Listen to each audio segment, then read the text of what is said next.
수업 중에 집중을 하지 못해서 수업 방해를 하는 경우들이 있고요. 그래서 또 다른 학생들은 그냥 웃고 넘기는 일에 혼자 몰입을 해가지고 오버 행동을 하는 그런 경우들이 있어요.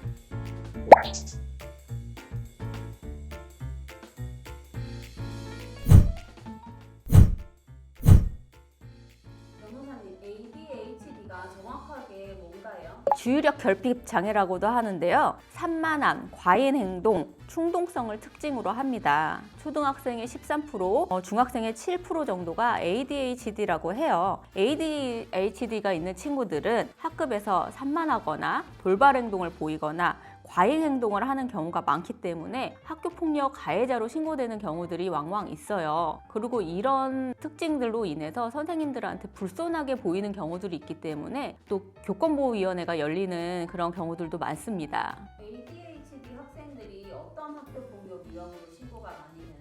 산만함을 특징으로 하기 때문에 수업 중에 집중을 하지 못해서 수업 방해를 하는 경우들이 있고요. 그래서 다른 학생들이 제가 수업 방해를 해서 나 수업에 집중하지 못하겠다 이렇게 얘기하는 경우들이 있고, 또 다른 학생들은 그냥 웃고 넘기는 일에 혼자 몰입을 해가지고 오버 행동을 하는 그런 경우들이 있어요. 그리고 또 다른 학생들이 노는 거를 껴가지고 방해하고, 또 다른 사람 말을 듣지 않는 것 같아서 다른 사람으로 하여금 제가 나를 무시해? 라는 그런 생각이 들게 하는 경우도 있고요. 또 과잉 행동 때문에 막 뛰어다니다가 다른 학생들을 밀치거나 이런 행동으로 인해서 폭행을 했다, 이렇게 해서 신고되는 경우들도 있습니다. 학폭위에 가가지고 ADHD가 있다 이걸 밝히면 오히려 처벌이 강해지는 거 아닐까요? 부모님이 걱정하시는 것 중에 하나가 우리 애가 ADHD가 있는데 학교폭력 가해자로 신고를 당했어요. 이거를 밝히는 게 좋을지 아닐지 고민을 많이 하세요. 오히려 이제 ADHD가 있다고 해서 또 가중처벌 되는 건 아니냐